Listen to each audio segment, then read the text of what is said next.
Tom and Sam for Cultaholic on a Saturday morning.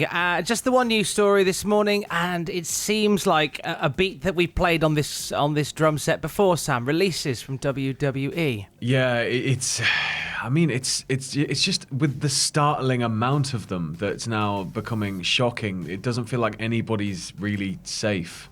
It just feels like it's going to be a continual process until WWE feel they have a roster they're happy with in terms of size and performance. But it still sucks every single time, and there's so many names each time that are just so unexpected.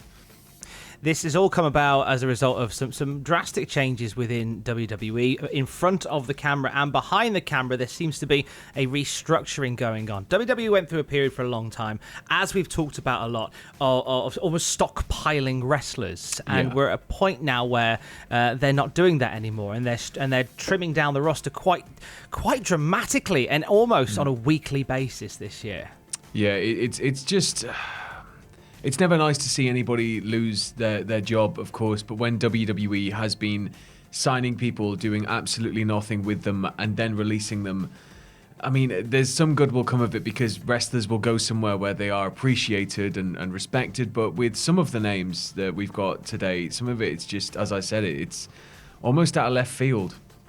Let's go through the names as they came down to us. Obviously, we had sources yesterday who, around about 5 p.m. UK time, the word was getting around that there was some big things happening, some releases forthcoming, and they started an unsurprising one to start with, considering the week that they've had. Kenice Mobley let go from WWE, who, as we know, was on a podcast recently discussing her new role in the company and not being even familiar with the WWE Champion's name. Well, that's caused some issue. I think I read that the release was unrelated to the events of this week, and it was more just in terms of a general in-house reshuffling. But I mean, come on. It's like after such a week of like you're hiring writers that don't even know the product. I think that's Tyler Breeze and Fandango were two of the names from yesterday. That's what I mean when I was saying down. Like the shock like names. I don't know what it is. I just didn't expect them to ever really leave the company. Absolutely not, because they've been there for such a long. Like Tyler Breeze, 2010, Fandango 2006. 2006, he's been there a while. Yeah, 14 years. He tweeted out afterwards, thank you at Vince McMahon, at Triple H, at Stephanie McMahon. Thank you for the last 14 years. I truly appreciate it. I mean, as you said, he was a one-time NXT Tag Champion with Breeze, and his theme song got as high as number 11 in the UK chart. So at one point, Fandango was at least at a comical level over. If you still go to UK house shows, whenever he popped up, you'd still have people doing it. But Breeze and Fandango, they were doing so well when they kind of reformed as the Fashion Police in NXT a while back. Was it like 2 years ago-ish? And then it's just... They had a renaissance in NXT, as some people tend to do when they go there, and it did feel like they hadn't really been involved in much on TV for a little while. So it still sucks to see these guys go. They're veterans who could lend a lot of support to that roster. Tony Nese, the next name on our list today, signed back in 2016, part of the Cruiserweight Classic, former Cruiserweight champ in his own right as well, and a real big part of 205 Live. And we're going to be talking a lot about 205 Live throughout this video today. Yeah, but Tony Nese has tweeted, hasn't he? It's kind of heartbreaking, but yes, Tony Nese has tweeted. Initially, he tweeted "Whelp," which was the indication that things had got to him, that he had been released. I guess, and then he followed that up with "Thank you, everyone. I don't care about how unwatched and underappreciated 205 was. I busted my ass every single time I stepped foot in the ring, doing whatever was asked of me, with no questions asked. I can't wait to be that type of employee for somebody else." And he is bang on. People, and I've said this 1,000 times, people slept on 205 Live. People kind of wrote it off. People didn't really care. Tony Nese's run and his heel run, everything like going back and forth with Murphy and kind of being Murphy's bodyguard and then becoming champion in his own right. It was really good. And then you had the Kanellis storyline. You had the other people we're about to talk about. Again, they just made the best of the situation they were given every week. But another 205 Live OG who was also making, as you say, the best of the situation they were given, also gone. Ariya Daivari let go from the company, part of the original Cruiserweight Classic. A standout performer who has continued to graft on 205 Live throughout that show's rocky career. Yeah, that's the thing. Like Daivari, he kind of... It just sort of felt like it was petering about with him a little bit, and then he doubled down with like laser focus. And Daivari, I mean, he will, like Nice, he'll be a credit to anywhere he goes. Unlike Nice, he has a lot more natural charisma in terms of his promo ability. I feel Daivari is somebody who he can really make you hate him. He can really get you to kind of, to go up against him as a viewer. And that was a unique thing that he brought to 205, I think, and through his time there. So if you're wanting to go back and look through any of Ariya Daivari's stuff, go back through his heel run in particular, because he comes out and it's just a masterclass of him, trying to do every underhanded thing he possibly can in order to get his due. But unfortunately, as you said, he was part of these releases too, and he'll be a credit to somebody else. Chase Parker and Matt Martell barely scratching the surface as Ever-Rise in WWE, like longer with the company. It feels like they've just arrived and just started getting, some sort of featured time. They kind of had that throwback vibe about them, which I quite liked. And again, it just didn't really... there was a brief period where they were sort of in the mix with the other tag teams on NXT, and then nothing. Yeah, that's... Especially with NXT in general, there's so many teams that, especially so big on the indie scene, were Ever-Rise when they were, they were 3.0, weren't they? And it just, they had such a following coming into it that it was like, there's no way they're going to not, capitalize on this, build on it, and roll with these guys. And as you said, it just feels like they haven't really been given their fair shake. Going back to 205 Live, somebody who's been doing some stand-up work on there as of late, August Gray, let go. And do you know what? He took the announcement with a lot of gallows humour. Yeah, with real class, actually, did August Gray. Yeah, he tweeted out, breaking news, and this is obviously before 205 Live was filmed, but he was still appearing after being released. Breaking news, tonight's 205 Live main event has just been turned into a loser leaves town match. Don't miss it. I thought that was, nice gallows humor from him there. But, I mean, again, it's somebody that...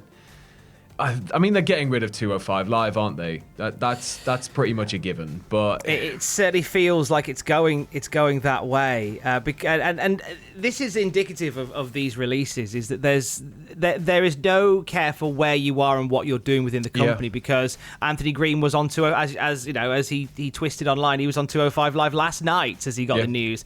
There's stuff with wrestlers which have been working in angles very recently who are let go. But then as we had Aleister Black at the start of the month getting released, just as he'd come back after these weeks and weeks of promos. Yeah.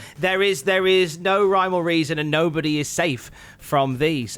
Like from people who've been with the company for many years, to people like Kurt Stallion, who signed with the company last year, not long back from a wrist injury either. Spent his entire career with WWE in the lockdown setup of WWE. It's the fact that somebody's been brought in and released in such a short space of time is, I mean, it feels like an eternity since we watched Tiger King, but like it It's true, it does. I mean, why would you bring somebody in to only kind of release them after not giving them that fair? I mean, it's been a year. It's been a year. You surely can't know the limit of a person within a year. The thinnest crack of the whip when it came to on the main show, because Kurt Stallion became the number one contender for the Cruiserweight title on 205 Live, something they barely referenced on NXT, and they had Stallion versus it anyway. Exactly, and we're going to get sort of the fate of 205 Live after this is the sort of the final 205 Live release. It's another sad one. The Bollywood Boys, the Singh Brothers, both gone after being with the company since 2016. Yeah, they were most recognisable. If you're not quite sure who they are, they were most recognisable as being Jinder's kind of bodyguards, I guess, when Jinder was world champion on the main roster. But they again. they just made the best of everything they were given. I think they are a 9-time, as a team, they're a 9-time 24/7 champion, with Sunil having the belt 4 times and Samir having it 5 times. But I mean, it's just, again, you get these guys to go out there and do whatever they could. The bumps they were taking during the Jinder stuff, I think one of them went off the side of the Punjabi prison structure, didn't they? And it was just great. And yeah, they tweeted out all the bumps, torn ACLs, dislocated shoulders. It's all been worth it for the last 5 years. And how ironic, we finished our last match with a shoulder hanging out of socket. It's fitting we got fired while showing up for wrestling training. We love what we do with a passion. And they're going to go on to be a really, really, really good set of hands, and it's super entertaining. So they're going to be a benefit to wherever they land. But yeah, just 205 Live. All the lads I used to tune in and watch every week are just going elsewhere. But hopefully they'll be appreciated at least. Yeah, these releases pretty much gut 205 Live, which was, as a show, sort of hanging on anyway. They moved it to the Capital Wrestling Centre. They had Vic Joseph and Nigel McGuinness calling it, and it went from being a live show to being a pre-tape show. They've kind of just swept it under the rug, slowly and quietly. And the problem is, it's not the wrestlers, as I said. It's the fact that they would tape it at awkward times. They didn't really market it properly. They were like, "You want cruiserweights back?" And we all went, "Yeah." And they brought in cruiserweights, but then they went, "Oh, the cruiserweights are only allowed to face each other." And it was like, what? Why wouldn't you just put them in the roster? And so 205 Live should have never existed, really. So it's only fitting that I guess it kind of does come to an end, but it's a shame that it has to come to an end with them just gutting and clearing out the roster rather than allowing them to flourish on other shows. We have to emphasise they've not officially cancelled 205 Live. Yeah, of course. This is just seeing probably the writing on the wall here. Unless they're going to call up a load of people. As you said, there are 4 active competitors on the 205 roster, so you can have either 1 or 2 matches each week. With the same set of people over and over. Same people. I think they'll be absorbed into other rosters. Arturo Ruiz, signed in 2015, spent his entire career as part of NXT. Very, very unique wrestler here with a background in martial arts. He just really threatening looking guy, really moves in his own way. He's somebody I thought they wouldn't part with for that reason, because he really does have that unique element to him. But again, it's kind of, there's no rhyme or reason to it, but at the moment he's been sidelined with a bicep injury, so I guess that could maybe lean into it a little bit. But it's before you go wild in the comments, by the way, he was in NXT. Obviously, he was on Raw Underground as well. Yes, yeah, and that was a nice fit for him. Now I recall it. Yeah, I remember he went on there, and loads of people were like, "Who was that?" And it was like, it's Arturo Ruiz, and they just did nothing with it after that. And I remember there was a promo for like a vignette for him on NXT, and then it was the match following this vignette he got injured, and it's just unfortunate timing. One of the 4 horsewomen of the MMA world, Marina Shafia, is gone. This is after Jessamine Duke got let go a short while before this, but that kind of ends that. If there was ever any plans to do something with Ronda and the horsewomen, or even with Shayna Baszler and that setup again, that's not happening. I don't know what they were thinking with Marina Shafia and Jessamine Duke in terms of how they kind of built them and what they like. They didn't really ever seem to give them anything other than a couple of spots here and there, and then they'd put a t-shirt on them that said like, "Let's fight, let's play," and it was like, "Go have a match," and it was like, okay, but you can build these actual credible MMA threats who are credible threats. They could rip your arm out of your socket and beat you to death with it. Like, and it was kind of just, they were always the lackey, and I know they were green, but there surely could have been more they could have done with them. As at least 4 of us within Cultaholic have a soft spot for WCPW. This one cuts deep. Killian Dain let go from WWE yesterday. Whilst he was at the Performance Center doing extra training, he was told that his time was up. I mean, he is straight up one of the nicest people I've met in the entire world of wrestling. He deserves nothing but the best. And I'm sure that, I mean, he has such a strong background in training other people to wrestle that he may end up in a backstage role one day, but I feel there is still a lot that Big Damo, not Killian Dain, has got left to prove. So I feel like we're going to see him very soon, and wherever he ends up, as you know, we said, he's great. He is so good. He's so good. Maybe reunite with Jack. Let's get the band back together. The senton on Jack again. Yes! Let's get the band back together. One final name from last night's releases. Somebody that was let go last year and made his way back. Tino Sabbatelli. What a weird yo-yo 12 months for Tino. He was released and then he was brought back in and then he was sent to AEW. He was released, went to AEW, and then he was brought back in. And it was kind of, a bit all over the place. Back and forth he went. Former football player for the Bucks and the Browns and the Chiefs. So I wonder whether that conversation with AEW might start again now as well. Well, you never know. Absolutely not. And that pretty much is everybody. Mercifully, that is everybody from the latest round of WWE cuts. Will there be more?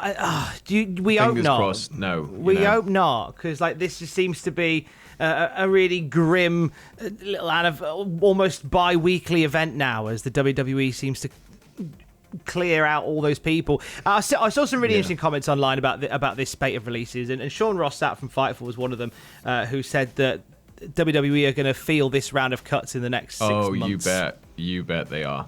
For sure. There is so much talent here that is just being wasted and left to Raw. And the second that talent is allowed to go and prove itself, you got to know there's some amazing wrestling on the cards. For the latest on releases and all other wrestling news across the weekend, check out cultaholic.com. Stay safe. Love you. Bye.